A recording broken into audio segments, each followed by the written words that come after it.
करेंगे आज के टॉपिक में भाषा। मैं यहाँ खड़ी हूँ, आप बहुत अच्छे बच्चे हो, अच्छा काम करते हो।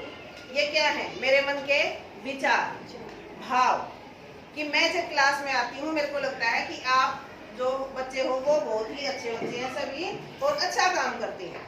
तो मेरे मन में क्या आया? एक विचार आया। विचारों को मैंने आपके सामने प्रकट कर दिया, आपको बोल के बता दिया। यदि मैं लिख दूं तो वो भी तो मेरे विचार ही हैं। तो भाषा, आपको मैं बता रही हूँ आज ही भाषा। भाषा है क्या? भाषा एक साधन है। क्या है भाषा? साधन। भाषा एक साधन है, एक तरीका है, एक ढंग है, एक माध्यम है जिसके द्वारा हम अपने विचारों को दूसरे के सामने प्रकट करते हैं। जहाँ हम अपने विचारों को दूसरे के सामने प्रकट करते हैं वो माध्यम, वो तरीका, वो साधन भाषा कहलाता है। ठीक है? भाषा को हम दो तरह से, मुख्य दो तरह से हम प्रकट करते हैं। एक होता है मौखिक भाषा और एक लेखिक भाषा। मौखिक और एक लेखिक।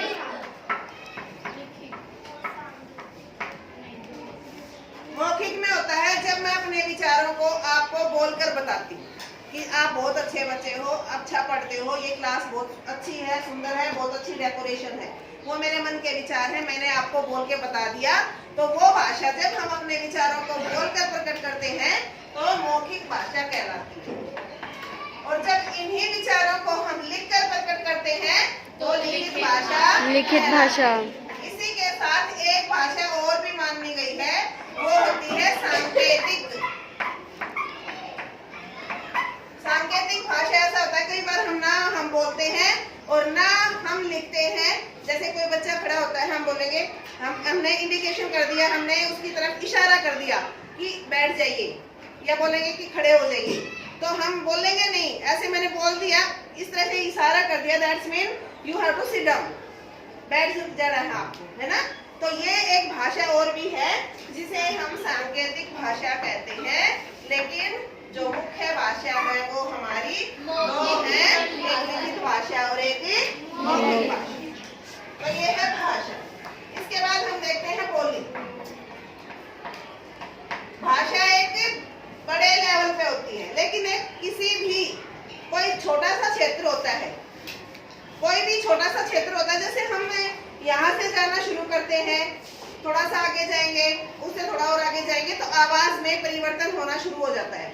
जैसे आपने देखा होगा कि बिहार के अलग अलग स्टेट हैं, दिल्ली के अलग अलग स्टेट हैं, हरियाणा के अलग अलग स्टेट हैं, तो उनमें से निकल के हम दूसरे क्षेत्र में जाते हैं तो थोड़ी थोड़ी दूरी पर भाषा में कुछ परिवर्तन हो जाता है ना? जो भाषा होती है ना वो बोली का ही विस्तृत रूप होता है। बोली किसी एक छोटे से क्षेत्र में बोली जाती है, छोटे से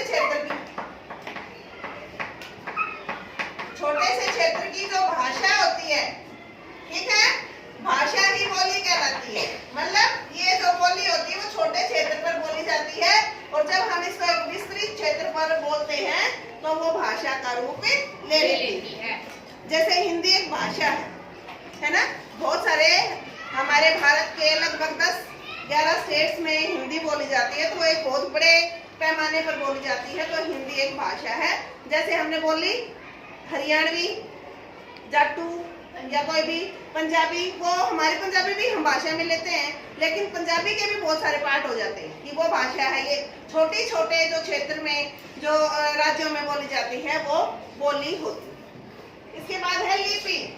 लिपि क्या होती है? किसी भी भाषा, कोई भी भाषा है उसके लिखने के ढंग को, कोई भाषा, जैसे मैं लिखती हूँ, हिंदी में लिखना है मुझे कि मैं पढ़ाती हूँ, तो मैंने जो लिखा उसका तरीका क्या है? संज्ञा है पहले, मतलब कोई भी तरीका है, जैसे कर्ता है, कर्म है, करण है, ठीक है, संज्ञा है, विशेषण है, क्रिया है। इन शब्दों का प्रयोग हम किस आधार पर करते हैं?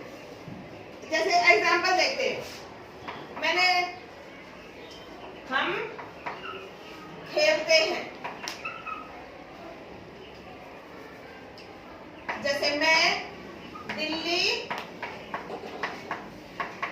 जाता या जाती हूँ, तो मैं, इसी को, ये तो हमारी हिंदी भाषा होगी, इसी को जब मैं इंग्लिश में लिखती हूँ तो क्या लिखूंगी? आई गो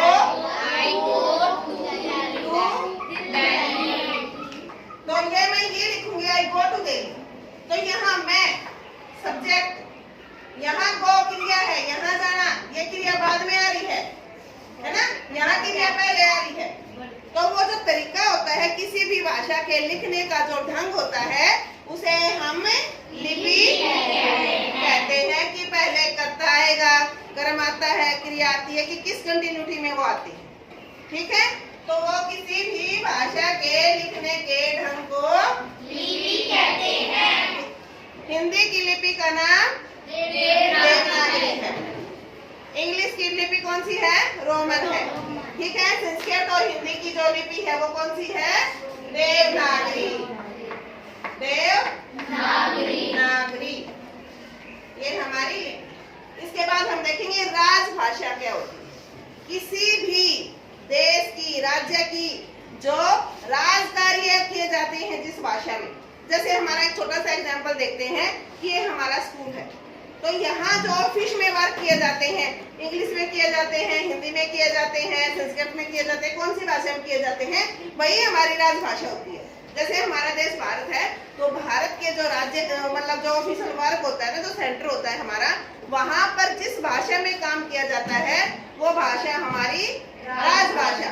कि राज कार्य जिस भाषा में किए जाते हैं वो राजभाषा कहलाती है। और हिंदी हमारी राजभाषा है। हमारी राजभाषा कौन सी है? हिंदी। 14 सितंबर 1949 को हिंदी को राजभाषा का दर्जा दिया गया। कब दिया गया राजभाषा का दर्जा? 1949।